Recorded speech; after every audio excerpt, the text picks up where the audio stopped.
नमस्ते। आज की जो वीडियो है वो फिर से वही मॉडरेशन पॉलिसी को समझते हैं कि जो अब ये 25 तक फाइनलाइज होना है और ये हर एक स्टूडेंट को समझना भी चाहिए कि एक्चुअल क्या हो रहा है इसमें। अब ये वही टॉपिक है सीबीएसई रिजल्ट 2021। अब देखिए, जो मॉडरेशन पॉलिसी से पहले का जो डाटा दिया गया है वो क्या है, percentage of candidate in different range of marks. ये जो आपकी जो मॉडरेशन पॉलिसी से पहले के जो मार्क्स प्रोवाइड कराए गए हैं, अब जो बेस्ट ईयर है, अब बेस्ट ईयर जो है, जो यहाँ पे मॉडरेशन से पहले के जो भी डाटाज प्रोवाइड कराए गए हैं वो 100% क्या है या 110% वो क्या है, थ्योरी के हैं। क्योंकि मीन जो दिया गया है वो थ्योरी का दिया गया है, तो इसमें कोई डाउट नहीं होना चाहिए कि ये जो रेंज है वो थ्योरी की है।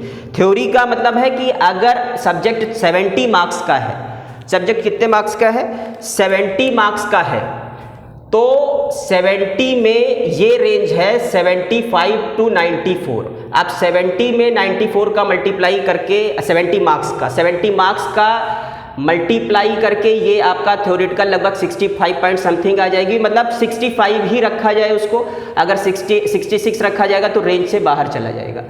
और 75 है मतलब ये क्या है, आ जाएगा आपका लगभग 75 35 7, ये लगभग आ जाएगा 52.5। मतलब ये जो है 53 की कैटेगरी को 52 रखेंगे तो कैटेगरी से बाहर हो जाएगा। कहने का मतलब इन दोनों के बीच आ जाएगा। वो एक दो स्टूडेंट में रहेगा, उसमें भी दिक्कत नहीं करनी चाहिए, नहीं होगी ही नहीं उसमें।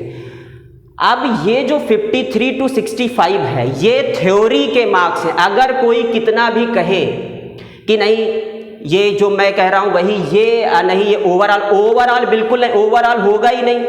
ओवरऑल कैसे हो सकता है जब मीन जो है थ्योरी का दिया गया है, तो ये ओवरऑल कैसे हो जाएंगे? या और उसे जस्टिफाई करवाइए। मीन थ्योरी का लिखा है, साफ साफ लिखा, उसके बाद अभी यहाँ भी क्लियर हो जाएगा। तो आप जो सब्जेक्टिव टीचर वो अपनी बात पर अडिग रहे, ये जस्टिस की बात है और ये नहीं कि हाँ 1 नंबर 2 नंबर, इस पर अडिग रहना है। और वही चीज़ सीबीएसई कह रही है कि पूरी तरह से अनबायस्ड और फेयर रिजल्ट प्रोड्यूस करें।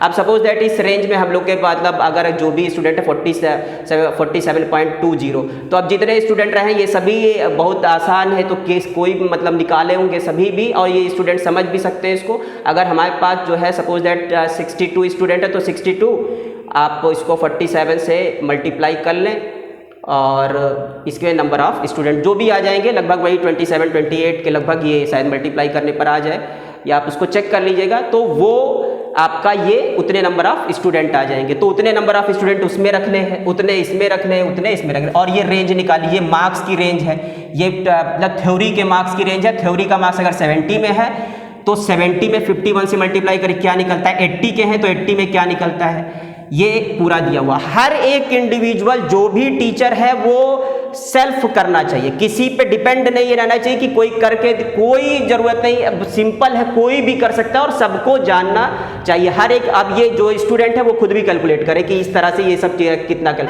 अगर लेस देन 33 है तो लेस देन 33 भी रखना पड़ेगा, ये कहा गया है, लिखा गया है। मर्सी से अगर रख देते हैं तो बाकी वहाँ पर जो है वो चेंज करने के लिए सीबीएसई कह रही है, बाकी उनके ऊपर है कि मर्सी के तहत बच्चे को पास किया जाए। जो भी चीज़ें हैं वहाँ पर वो सीबीएसई का मैटर है ये।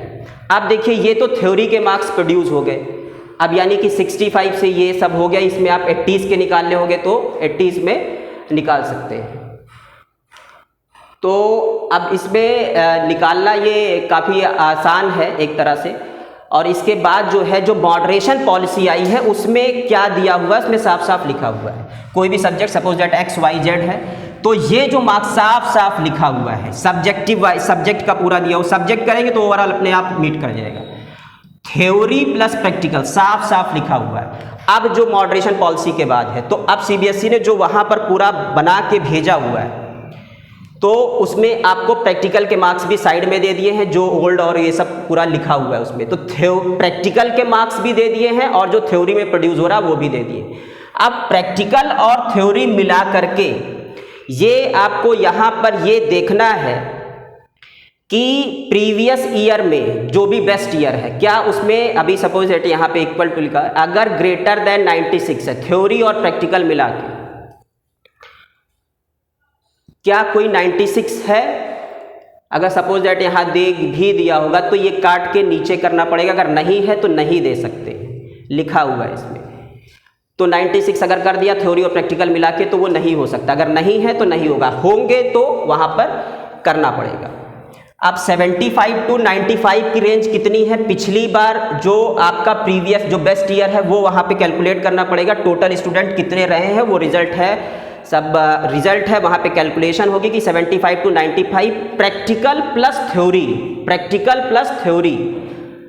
अब जो यहाँ पे जो बात है, अब यहाँ पर ये फाइनलाइज होना है, यही चीज़ लिखी हुई है कि थ्योरी प्लस प्रैक्टिकल टोटल जोड़ के अब इस रेंज में जितने हैं उतने ही आप दे पाएंगे, अगर ज़्यादा जा रहे हैं तो काट के नीचे करने पड़ेंगे, तो वो वहाँ पर कैलकुलेट करना पड़ेगा।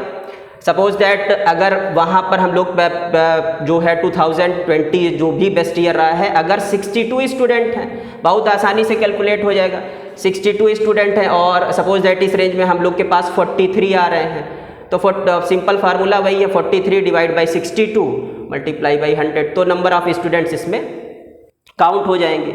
ये अप्रॉक्स जो भी आ जाएगा, अप्रॉक्स 69 पॉइंट समथिंग आ जाएगा, अप्रॉक्स ये परसेंटेज आ जाएगा। अब अगर इस ईयर में, करंट ईयर में हम लोग के पास कितने स्टूडेंट हो रहे हैं? 65 स्टूडेंट हो रहे हैं, 65 स्टूडेंट हो रहे हैं, परसेंटेज निकल आया है अब इस रेंज का, सपोज दैट तो 65 इस रेंज में है, तो अब इस साल कितने रहेंगे? 65 स्टूडेंट, नंबर ऑफ 65 स्टूडेंट, और परसेंटेज कितना है? तो ये लगभग 44 पॉइंट समथिंग या लगभग 45 के लगभग आ सकता है। तो अब इस ईयर कितने हो जाएंगे? 45 स्टूडेंट इस रेंज में हो जाएंगे, बस यही कैलकुलेशन करनी है। और ये अब मार्क्स थ्योरी प्लस प्रैक्टिकल के हैं, ये मार्क्स थ्योरी प्लस प्रैक्टिकल का नहीं है, ये थ्योरी के ही मार्क्स है। अब रेंज इसी तरह से फॉलो होनी है, और जो अगर लेस देन 33 है तो लेस देन 33 रखा जाना है, ये कह रही सीबीएसई की पॉलिसी में लिखा हुआ है। बाकी कुछ क्या सीबीएसई चेंज करना है वो खुद कर सकते हैं। 95 अगर वो कह रहे नहीं देना है तो नहीं दिया जा सकता है। अगर हम लोग यहाँ पे बंचिंग करा देंगे तो एवरेजिंग वाले स्टूडेंट के लिए लॉस हो जाएगा। बहुत सी चीज़ें हैं इसमें, सभी ऐसा नहीं है, सारे टीचर सोच रहे होंगे कि बच्चों को नंबर दिए जाए, लेकिन अब नहीं मीट कर रहा है, क्राइटेरिया नहीं कर रहा है, तो उसमें नहीं कुछ ज़्यादा हो पा रहा है। और ये सब चीज़ें हर एक स्टूडेंट को भी समझनी चाहिए, और पूरा बार बार सीबीएसई यही कह रहा है अनबायस्ड और फेयर रिजल्ट प्रोड्यूस करे। काफ़ी प्रेशर है सभी के ऊपर है कि इतनी चीज़ें कैलकुलेशन करनी है, गलती भी नहीं होनी है, सब कुछ लिखा हुआ है, पेनाल्टी और काफ़ी चीज़ें लिख के रखी हुई हैं, और कैलकुलेशन हर एक चीज़ का करना है। तो और अब यहाँ पे हर एक का इंडिविजुअल रिजल्ट नहीं, अब वो भी बताया जाएगा कि एक का इंडिविजुअल रिजल्ट कैसे प्रोड्यूस हुआ है। तो ये समझने वाली बात है, और जो भी सिचुएशंस है वो सब तो हम लोग उससे भली भांति वाकिफ़ हैं। तो आज के वीडियो का सफ़र इतना ही, और पूरी तरह से स्टूडेंट के साथ न्याय हो पाए ये सीबीएसई चाहती है, और यही शायद यही हर टीचर भी चाह रहा है। तो आज के वीडियो का सफ़र इतना ही, मिलते हैं नेक्स्ट वीडियो में, धन्यवाद।